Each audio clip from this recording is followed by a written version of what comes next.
May Allah keep our intentions pure and only for His sake. May Allah keep our intentions pure and only for His sake. Alhamdulillahi Rabbil Alameen wassalatu wassalamu ala Sayyidil Anbiya'i wal Mursaleen. Amma ba'd fa'a'udhu billahi minash shaitanir rajim. Bismillahir Rahmanir Rahim. Salatu wassalamu alayka ya Rasulallah wa ala alika wa ashabika ya Habiballah. Salatu wassalamu alayka ya Nabijallah wa ala alika wa ashabika ya Nurallah. Welcome to the program, The Core of Action. In this program, we explore the significance of intention, which is deemed as the essence of action. My dear viewers, in our previous episodes, we've discussed the importance of having good intentions before engaging in various virtuous actions. Today, we'll hear about the intentions behind visiting graves.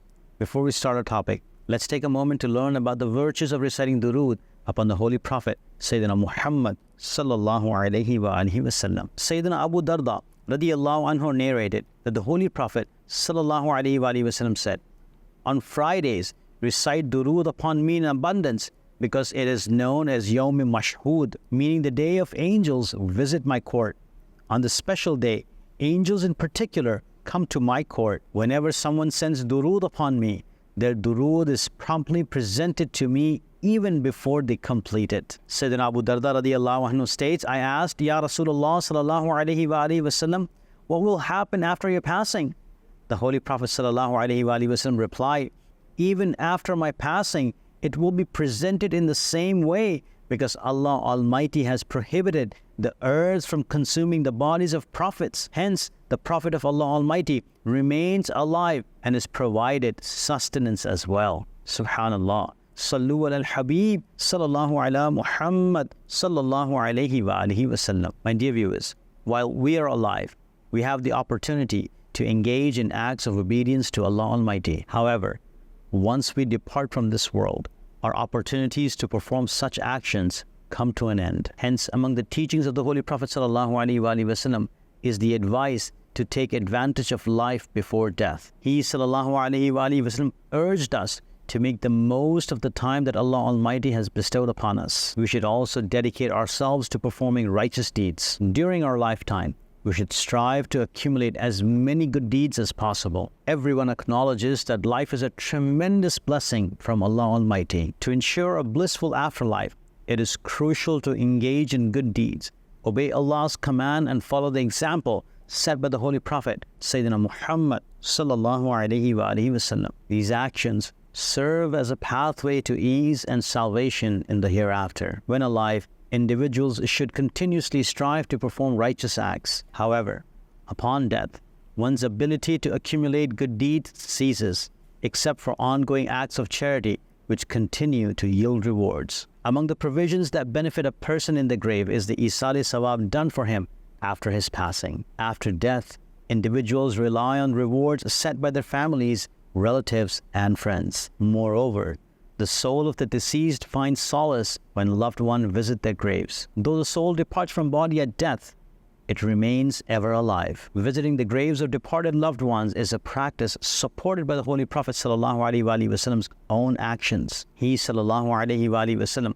frequently visited the graves of his esteemed companions alayhim ridwan and instructed his followers to do the same. By doing so, the souls of the deceased find comfort in the grave. Therefore, in today's episode, we'll explore the noble intentions behind visiting a grave. Alongside this, we'll present various ahadith and perspective of our esteemed pious predecessors. We will also share essential etiquette and insightful reflections on visiting graves. Stay tuned for a comprehensive understanding of this sacred practice. Before heading to the graveyard, make your intention to visit the graves following the example set by the Holy Prophet sallallahu alaihi wa alihi wasallam. My dear viewers, visiting a grave is not only permissible but also encouraged. In line with the teachings of the Holy Prophet sallallahu alaihi wa alihi wasallam, who advised us to visit graves as a reminder of the hereafter, we find evidence of his own visits to graves. Mu'mineen Sayyidatuna Aisha Siddiqa radiyallahu anha narrated that during the nights when the Holy Prophet sallallahu alaihi wasallam stayed at her house,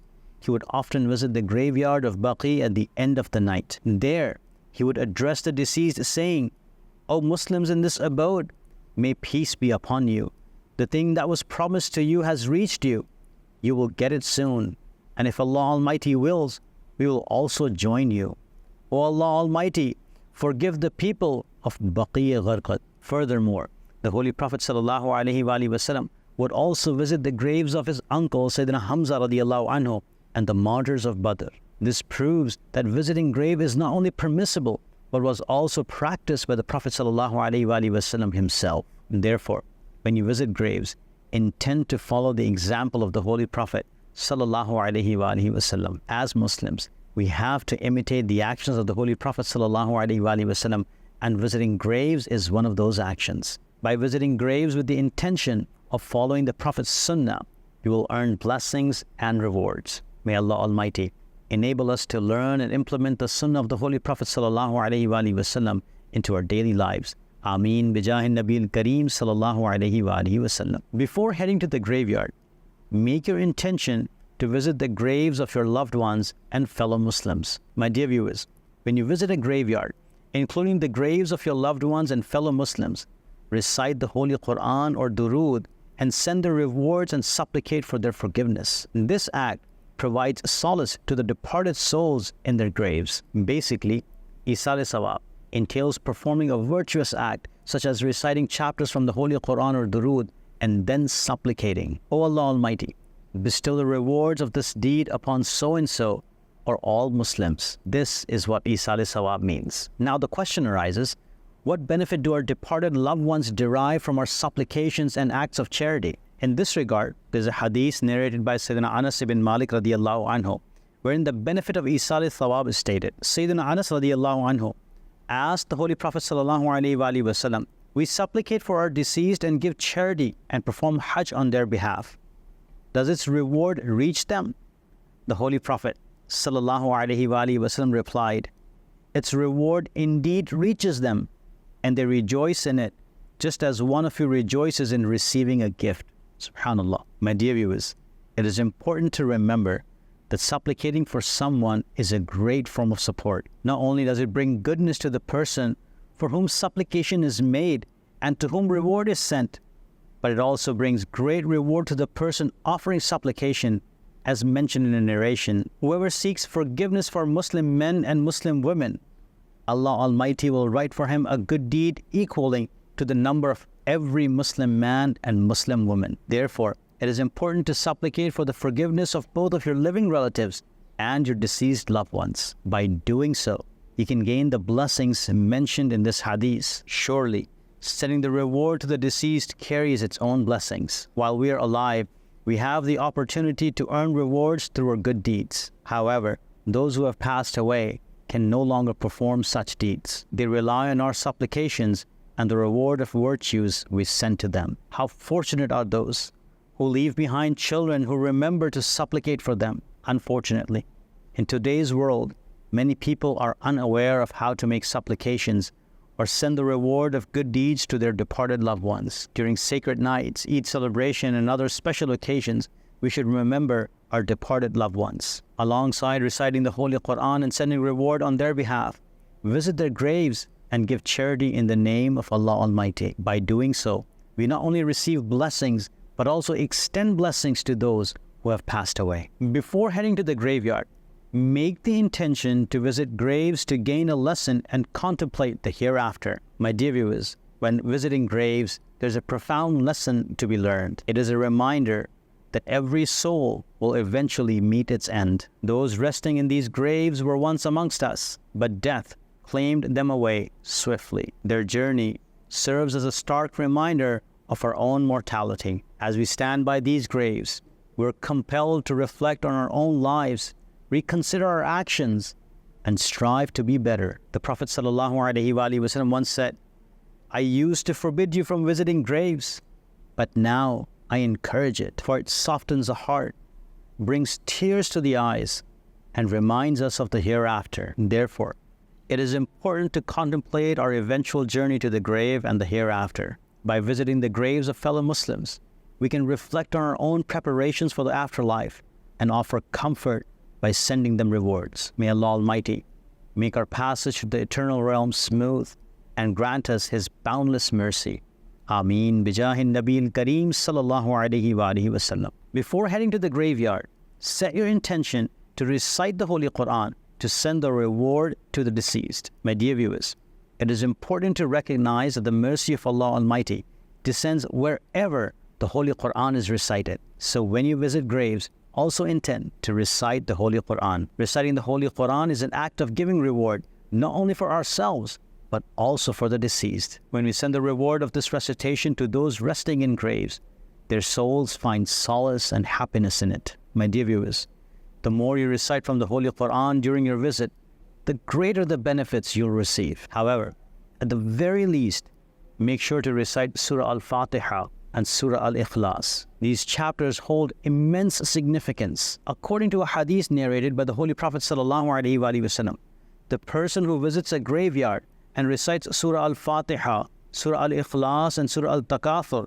and then supplicates, O Allah Almighty, send the reward of my Quran recitation to Muslim men and women of this graveyard, will receive intercession from all of them on Judgment Day. My dear viewers, these 3 short chapters hold immense significance. When you visit a graveyard, recite these chapters and send the reward to the deceased. On Judgment Day, these departed souls will intercede for you.